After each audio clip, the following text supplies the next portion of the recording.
Mesdames et messieurs, chers congressistes, recevez par ma modeste voix le salut chaleureux de tous les opprimés du peuple camerounais. Mon nom est Lambosanjo Pierre Roger, Lapiro de Mbanga est mon nom d'artiste. Je suis âgé de 55 ans, marié et père de 7 enfants. Je suis camerounais d'origine et de nationalité. Mesdames et messieurs, le Cameroun est un pays d'Afrique de plus de 20 millions d'habitants situé au bord de l'océan Atlantique. On y parle deux langues officielles, le français et l'anglais. Le Cameroun, mon cher et beau pays, est médaillé d'or olympique de football à Sydney, où il a battu en finale le Brésil. Le Cameroun a donné naissance à une triple médaille d'or olympique du saut en longueur. Le Cameroun a participé plusieurs fois à la Coupe du monde de football et a battu en 1990 en match d'ouverture l'Argentine, champion du monde en titre avec son véloce et tout-puissant Diego Maradona. Le Cameroun est un pays producteur du cacao, du café, de la banane, du coton, de l'EVA, du fer et son bois est particulièrement très sollicité. Le sous-sol camerounais contient le pétrole, l'or, le diamant, le manganèse, le bauxite et l'aluminium. Mesdames et messieurs, le Cameroun, mon cher et beau pays, a aussi été pendant 2 années consécutives classé premier pays au monde, hélas, de la corruption.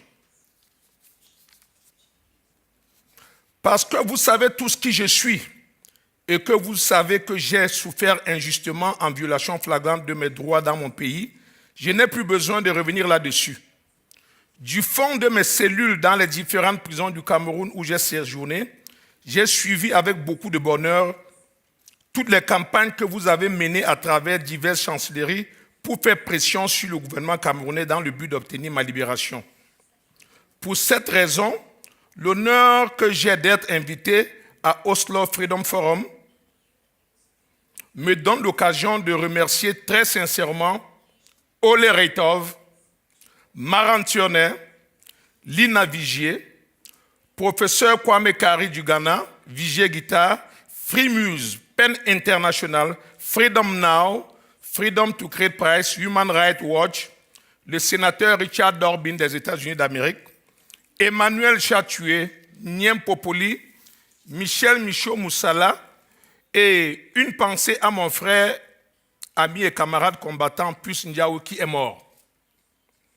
Les artistes Mewe, Lokwa Kanza, Lamine Touré and the Afropop Band, Massa Tok Tok, IPP Awilo, la presse ainsi que les religieux de toutes les obédiences au Cameroun qui n'ont pas cessé de prier pour moi.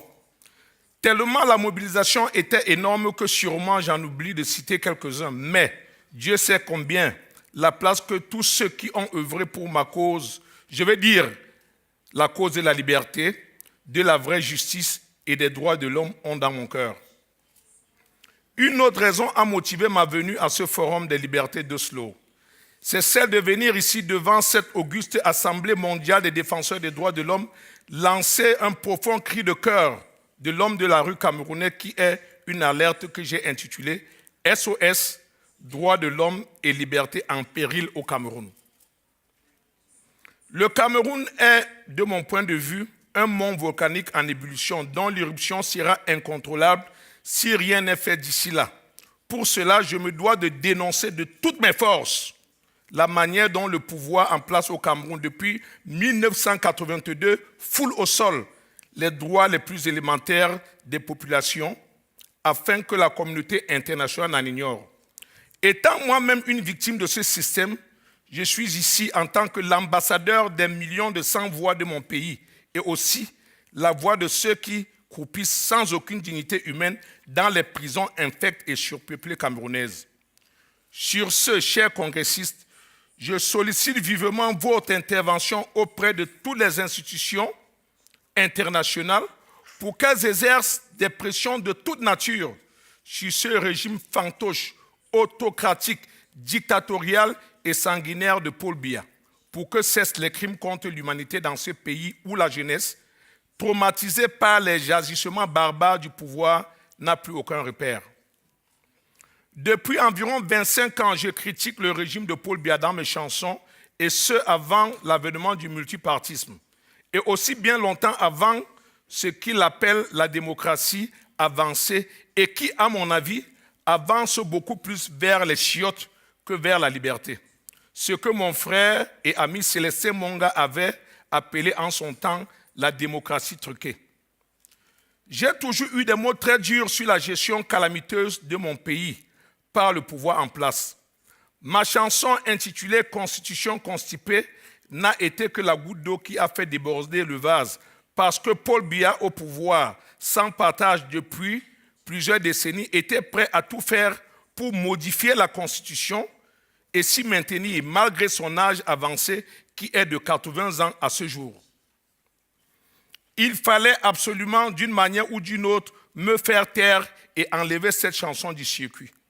C'est ainsi que Paul Biya a mis en mouvement son arme fatale, cette arme qu'il utilise sans ménagement contre ses adversaires politiques, les leaders d'opinion et les journalistes pour les mettre hors d'état de le nuire. Oui, j'ai eu droit au déclenchement de la machine à broyer de Paul Biya. Cette arme fatale et machine à broyer de celui qui se prend pour Dieu, made in Cameroun, n'est rien d'autre que la justice. Mesdames et messieurs de la défense des droits de l'homme au Cameroun, le président de la République se sert de la justice qu'il manipule à sa guise pour condamner des innocents à la peine de prison à vie. La justice est aux ordres du premier et super magistrat Paul Biya, le Machiavel des temps modernes. Étant le président du Conseil supérieur de la magistrature, c'est lui qui note, nomme et révoque les magistrats. Vous comprenez donc que sa démocratie avancée ignore la notion de séparation des pouvoirs. Le Cameroun est mondialement connu comme un pays où les droits de l'homme ne sont pas respectés et les rapports de Amnesty International abondent là-dessus. La Cour suprême du Cameroun m'a envoyé par le biais d'un huissier une citation pour comparaître en personne le 21 mars 2003 dans le but de statuer au fond dans mon dossier, soit 2 ans après ma sortie de prison, sachant pertinemment que je suis réfugié aux États-Unis d'Amérique avec une partie de ma famille. Je veux bien connaître la raison de cet intérêt subit à vouloir absolument vider mon dossier maintenant que je suis déjà libéré. Or, en ce moment bien précis, des détenus croupissent dans des prisons en attente de l'ouverture de leur dossier, pris en otage à la Cour suprême depuis plus de 16 ans, à l'instar du franco-camerounais Michel Thierry Atangana. Un journaliste camerounais appelé Ibi Ngota est mort en détention arbitraire en prison parce qu'il a dénoncé dans son journal que le secrétaire général à la présidence de la République a perçu des commissions indues pour l'achat d'un navire. Le ministre de la Communication, qui s'autoproclame porte-parole du gouvernement, s'est empressé de faire une conférence de presse où il a déclaré que ce journaliste est mort des suites de sida, violant ainsi un secret médical au cas où ce journaliste souffrait effectivement de cette maladie. Et dans le cas contraire, ce membre du gouvernement mérite d'être poursuivi pour déclaration mensongère et diffamation. 2 avocats camerounais, Maître Abbé Solo Etienne et Maître Yen Eyumlidien, sont détenus en prison depuis plusieurs années pour détournement de deniers publics, alors qu'ils ne sont pas des gestionnaires de crédit. Leur crime, c'est d'avoir fait leur boulot. Ils ont été payés pour avoir récupéré des créances que l'État ne voulait pas payer et qu'ils devaient à leurs clients.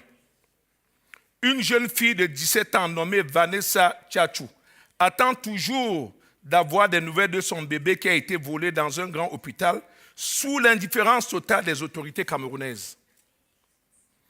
Un jeune Camerounais mineur de moins de 16 ans, fuyant la misère ambiante au Cameroun, s'est embarqué clandestinement dans la soute d'un avion de la compagnie aérienne camerounaise pour aller en aventure en France. Ce jeune garçon est mort et a été enterré sous le nom de X par les autorités françaises. Malgré tous les appels qui ont été faits aux autorités camerounaises, elles n'ont pas daigné lever le petit doigt. Les étudiants camerounais misèrent en Chine depuis un certain temps déjà parce que le pouvoir camerounais ne trouve aucune utilité à régler leurs bourses d'études. Les services de l'ambassade du Cameroun à Washington squattent dorénavant dans la résidence de l'ambassadeur pour avoir été éjectés de l'immeuble qu'ils occupaient pour loyer non payé. Mesdames et messieurs, la prison au Cameroun est un hôtel, je peux vous le dire parce que j'y ai été. Les cellules ordinaires sont bondées, on y trouve 350 détenus pour environ 30 mètres carrés. On y dort entassé par rangées de 3 ou 4. Pour trouver une place dans cet enfer, il faut payer. Si vous avez suffisamment de l'argent, vous dormez dans une cellule VIP. Et là, vous êtes 50 dans cette cellule qui a les mêmes dimensions. Si vous n'avez pas de l'argent, vous devenez une proie pour les prédateurs avec les vices de tout ordre. Pour trouver une place dans la cour en plein air, et vous couchez à même le sol, même en saison de pluie, il vous faut payer. Sinon, vous dormez debout, collé au mur comme un lézard. Il vous faut de l'argent pour acheter à manger, car la ration pénale que l'on vous donne une fois par jour, c'est juste une petite poignée de riz. Les infirmières qui sont dans la prison vendent tous les services, même les remèdes qui sont des dons faits aux détenus. Ces remèdes leur sont revendus. Sans argent, la prison est un mouroir où les détenus meurent tous les jours par manque de soins, alors que la communauté européenne donne des subventions pour les prisonniers. Cette subvention est partagée par les responsables de l'administration pénitentiaire. Le Cameroun, mon cher et beau pays, mérite son double titre de champion du monde de la corruption. Ce double titre est bel et bien réel et les plaintes portées devant la justice française par des associations camerounaises contre le président de la République du Cameroun pour bien mal acquis en sont la preuve. Mesdames et messieurs, le pouvoir dictatorial au Cameroun depuis l'indépendance n'a jamais été élu sur la base d'élections libres et transparentes. Et pour s'imposer, il sème la terreur au sein de la population. C'est ainsi que les éléments de différents corps d'armée patrouillent dans tous les coins des grandes villes, y compris dans les bistrots, avec les armes lourdes de guerre en main pour intimider la population. Les Camerounais qui essaient de lever la voix, les chanceux sont jetés en prison sous des fallacieux motifs de délits de droit commun, taillés sur mesure, comme cela a été mon cas. Comme c'est le cas de Eno Meyemese, candidat recalé à la dernière élection présidentielle. Et comme c'est le cas du maire Paul-Éric Kinge, qui est pourtant un élu du peuple et qui est victime d'un acharnement judiciaire eu égard à la multitude de procès, tous bidons, que le pouvoir qu'il a pourtant loyalement servi lui colle à la peau.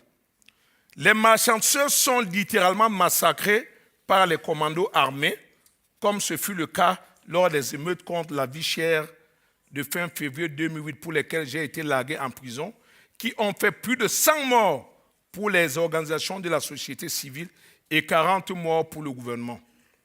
Pour le régime de Paul Biya, tuer 40 personnes qui ont manifesté contre la vie chère est normal. Il n'y a pas de quoi fouetter un chat. Par conséquent, cela ne mérite pas l'ouverture d'une enquête indépendante afin que les responsabilités des uns et des autres soient établies, pour que les fautifs soient punis et les victimes dédommagées. Mesdames et messieurs, chers congressistes, voilà la situation des grandes réalisations sur les droits de l'homme dans mon pays, le Cameroun, à ce jour. Merci de m'avoir suivi. Thanks to Oslo Freedom Forum. God bless you.